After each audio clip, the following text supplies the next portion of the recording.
atas kepercayaan yang diberikan kepada saya untuk mendampingi calon presiden Bapak Haji Ganjar Pranowo sebagai calon presiden. Adalah kehormatan dan kebanggaan. Saya diberi amanah mengemban tanggung jawab yang besar dan mulia bersama Mas Ganjar, meneruskan cita-cita Bung Karno dan para pendiri negara lainnya untuk mewujudkan masyarakat Indonesia yang adil, makmur dan sejahtera. Adapun saudara-saudara kita tidak ada di Indonesia, dengan saya tunjukkan 2 surat ini, stop perdebatan. Jangan lagi ada pihak-pihak yang mengaku sebagai juru bicara pemerintah mengatakan saya tidak dicekal, mengatakan saya takut untuk pulang. Tidak, bukan saya yang takut untuk pulang, tapi ada pihak yang takut saya pulang. Berlebihan lah menurut saya. Masa takut sama Rizik Syihab gitu. Tetapi tidak penting itu. Pernyataan dia kan selalu begitu sejati. Bahkan mengatakan pemerintah ini ilegal, pemilu ini curang dan sebagainya. Itu selalu begitu. Dan dia yang terpenting tidak pernah melapor bahwa dia punya masalah. Nah, mereka takut kalau saya pulang, mereka tidak bisa curang dalam pemilu. Mereka tidak bisa melakukan aneka ragam rekayasa dalam pemilu. Mereka takut saya ini jadi ancaman untuk kemenangan mereka.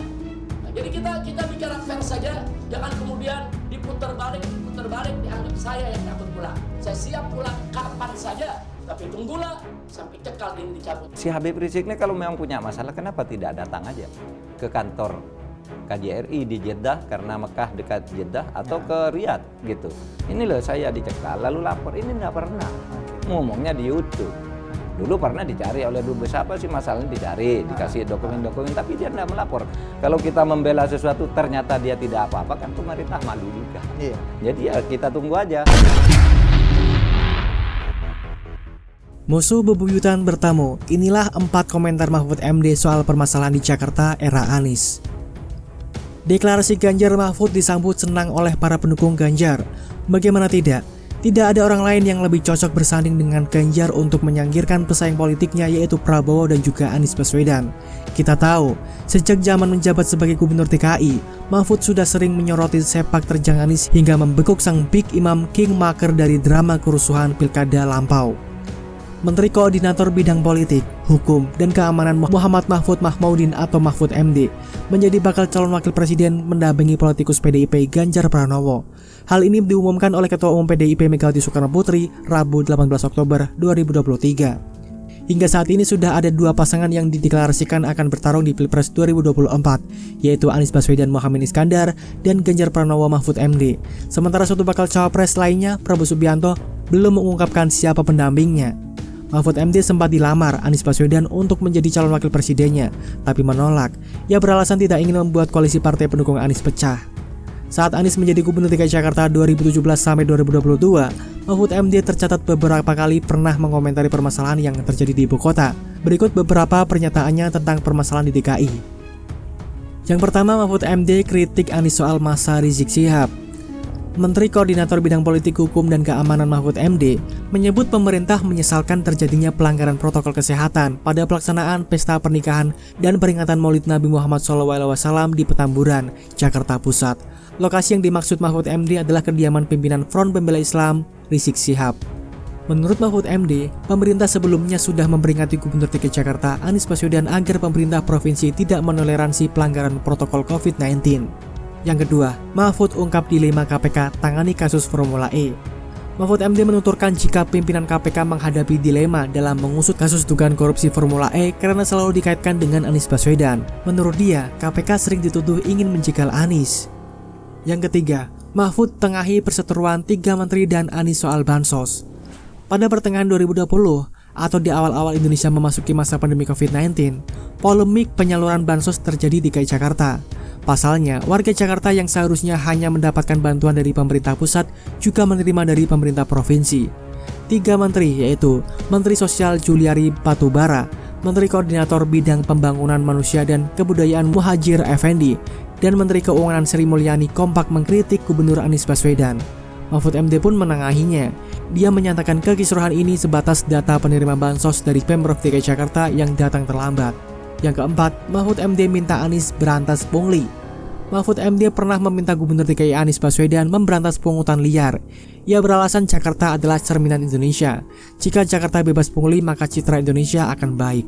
Bukan hanya itu, Mahfud MD memastikan tidak ada konflik of interest atau konflik kepentingan setelah ditunjuk menjadi bakal calon wakil presiden Ganjar Pranowo. Tidak ada konflik of interest menyangkut saya, karena saya justru akan mengawasi aparat TNI, Polri, dan birokrasi agar dilarang bersikap memihak.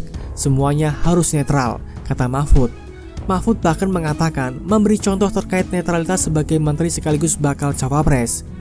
Saya sebagai salah seorang calon akan memberi contoh bahwa saya memimpin netralitas TNI, Polri, dan birokrasi, dan akan juga menegur siapapun yang menggunakan aparat birokrasi TNI Polri untuk tidak netral dalam pemilu, ujar Mahfud.